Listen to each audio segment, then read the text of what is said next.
अस्सलाम वालेकुम रहमतुल्लाहि वबरकातुहू। अल्हम्दुलिल्लाह सब खैरियत से होंगे। बहुत दिनों के बाद फिर इसमें रिकॉर्ड हो रहा है। अल्लाह का शुक्र है, अल्हम्दुलिल्लाह सब खैरियत से होंगे अल्हम्दुलिल्लाह।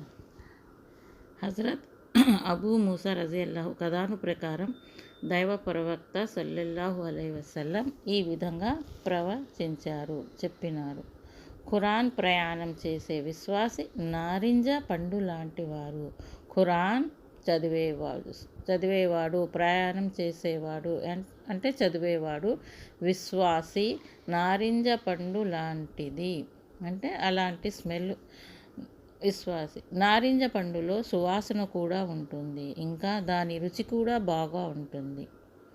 ఖురాన్ ప్రయాణం చదివే విశ్వాసి ఖర్జూరపు పండు లాంటివాడు. అందులో సువాసన లేకపోయినా దాని రుచి మాత్రం తీయగా ఉంటుంది.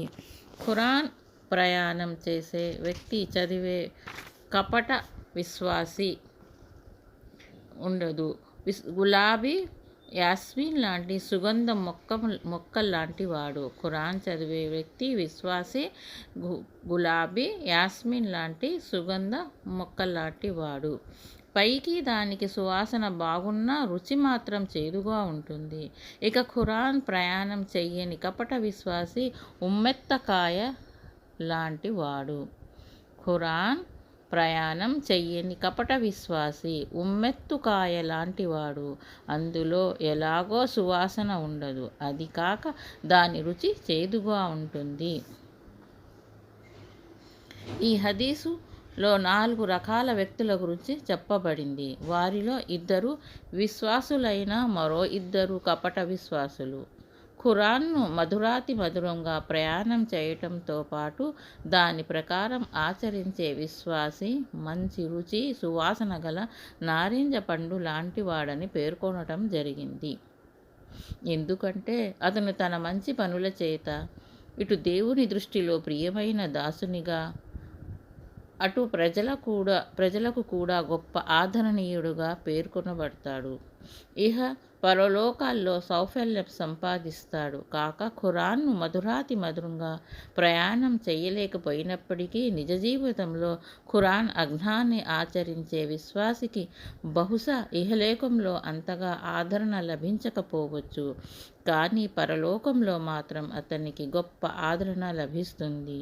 ఖర్జూర పండులో సువాసన లేకపోయినా రుచి మాత్రం ఎంతో తీయగా ఉంటుంది కదా. ఖురాన్ చదవటం రాని విశ్వాసి పరిస్థితి కూడా అంతే.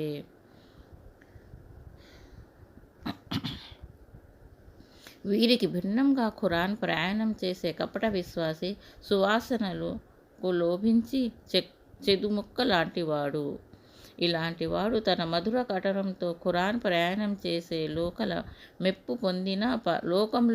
పొందినా పరలోకంలో మాత్రం అతను శాశ్వత విశ్వాసానికి గురి కావలసిందే. దానికి కారణం అతను ఎంతో మధురంగా ప్రయాణం చేసినప్పటికీ ఖురాన్ ఆదేశాలు అతనికి ఏమాత్రం మింగబడవు. అందుచేత ప్రదర్శన బుద్ధితో అతను చేసే ఈ ప్రయాణానికి ఇహలోకంలో ఆదరణ లభిస్తుందేమోనని పరలోకంలో మాత్రం అతనికి పరాభవం తప్పదు. ఇకపోతే హదీస్లో పేర్కొనబడిన చివరి వ్యక్తి ఖురాన్ చదవటం రాని కపట విశ్వాసి. ఇలాంటి వారికి ఇహ పరలోకాల్లో అవమానమే మిగులుతుంది. అందుకే ఇలాంటి వారికి ఉమ్మెత్తుకాయలతో పోల్చటం జరిగింది. ఉమ్మెత్తుకాయ రుచి చేదుగా ఉంటుంది, పైగా దాని కంపు ముక్కు పూటలో అదురు కొడుతుంది. अल्हम्दुलिल्लाह, अल्लाह का शुक्र है, अल्लाह ताला इस हदीस को सुन के और इस पे हम अमल करने वाला बनाए। वाखिर दावाना अल्हम्दुलिल्लाहि रब्बिल आलमीन। जज़ाकल्लाहु खैर। अस्सलामु अलैकुम वरहमतुल्लाहि वबरकातुहू।